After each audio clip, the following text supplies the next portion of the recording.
მოგესალმებით არასამთავრობო ორგანიზაცია პოზიცია გურამ ადამიანშვილი.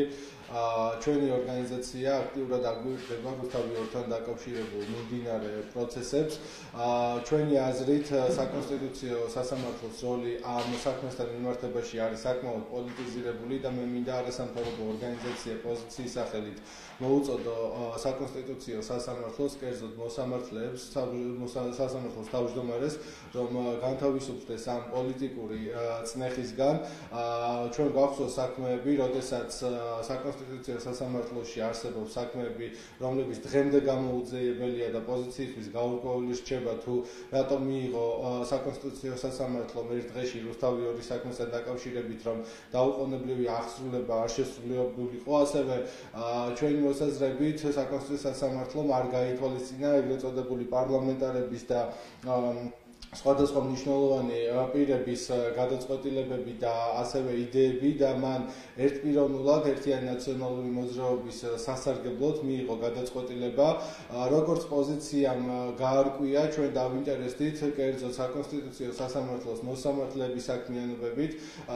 მათი უმრავლესობა თანამშრომლობდა და მუშაობდა ერთიანი ნაციონალური მოძრაობის სხვადასხვა ინსტიტუტებში საკმაოდ მაღალ თანამდებობებზე.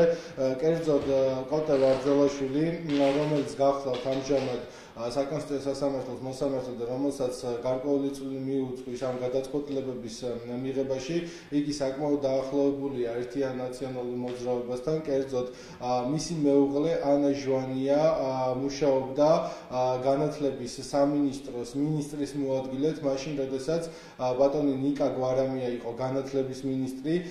ასევე სოციალური ქსელებიდან ირკვევა რომ იგი ძალიან საკმაოდ დაახლოებულია ბოკერიების ოჯახთან. ასევე თვითონ კონსტანტინე ვარძელაშვილის ძალიან ახლო ურთიერთობა იკვეთება ყოფილი მთავარი პროკურორის მოადგილესთან ანდრო გიგაურთან. ეს ყველაფერი აკავშირებს ან სოციალური ქსელის ინფორმაციიდან გამომდინარე ვსაუბრობ ამ ყველაფერს და ასევე თავად კოტე ვარძელაშვილის პირადი სოციალური ქსელიდან ირკვევა რომ მას საკმაოდ ახლო ურთიერთობა აქვს იგივე ოთო კახიძესთან, ივანე პეტრიაშვილთან, ნინო კალანდაძესთან, თამარ ჩერგოლეიშვილთან, თამარ კინწურაშვილთან, გივით არგამაძესთან და ასე შემდეგ. რაც არასამთავრობო ორგანიზაცია პოზიცია გამოთქვამს ეჭვს, რომ თავად კოტე ვარძელაშვილს საკმაოდ ახლო ურთიერთობა აკავშირებს ერთიან ნაციონალურ მოძრაობასთან და არ არის გამორიცხული, რომ მათი ზეგავლენის ქვეშ მიღებული იყოს ეს გადაწყვეტილება, რაც თავად საკონსტიტუციო სასამართლომ გამოიყენა და მიიღო გადაწყვეტილების სახით, ასე რომ არასამთავრობო ორგანიზაცია პოზიციის სახელით მინდა მოუწოდო საკონსტიტუციო სასამართლოს მოსამართლეებს და კერძოდ თავმჯდომარედ პაპუაშვილს, რომ თავი შეიკავოს გარკვეული პოლიტიკური გადაწყვეტილებებისაგან. ის არის საკონსტიტუციო სასამართლოს თავმჯდომარე და მით უმეტეს მოსამართლეები, რომელსაც ერთგვარი მანტიით სარგებლობენ და მანტიის უფლებით სარგებლობენ. ეს არ არის საზოგადოების ნება, რომლებიც მათი გადაწყვეტილებები არ ექვემდებარება საზოგადოების ნებას და ამიტომ მოუწოდოთ ორგანიზაციის სახელით, რომ აღნიშნული ქმედებები არ გამოიყენონ პარტიული ნიშნით და ქვეყანაში მათმა გადაწყვეტილებებმა არ შექმნას ერთგვარი საფრთხე. ბატონ გურამ, რამდენად საკმარისია იურიდიულად იმისათვის ეს ახლობლობა ნაციონალებთან, რომ კონკრეტულ საქმეებზე ამ მოსამართლეების აცილება მოხდეს? მე პირდაპირ გეტყვით, კერძოდ აცილებასთან დაკავშირებით ეს უშუალოდ არის რა თქმა უნდა იგივე სასამართლოს პრეროგატივა და კომპეტენცია, თუმცა კანონდარღვევა ის რომ ვიღაცასთან მეგობრობს, რა თქმა უნდა ეს არ არის კანონდარღვევა, თუმცა ჩვენი კვლევის მიხედვით რა შედეგებიც ახლა გამოვიტანეთ და ეს ახლო ურთიერთობები გამოვააშკარავეთ, ჩვენი ვარაუდია, ჩვენი ეჭვია ზუსტად ეს, რომ კონსტანტინე ვარძელაშვილს ახლო ურთიერთობა აკავშირებს ყოფილ ხელისუფლების ლიდერებთან, რაც ერთგვარი გადაწყვეტილებების ქმედებად შეიძლება აღიქვას, იგივე ჩვენ გვახსოვს უგულავას საქმესთან დაკავშირებით, როდესაც იგივე საკონსტიტუციო სასამართლო ჩაერთო და ამის შედეგად ერთი დღით განთავისუფლდა ყოფილი მერი გიგი უგულავა, ასევე საკონსტიტუციო სასამართლო ჩაერია რუსთავიორის საქმესთან დაკავშირებით, რომ დაუყოვნებლივ არ აღსრულებოდა მოსამართლე ურთმელიძის გადაწყვეტილება,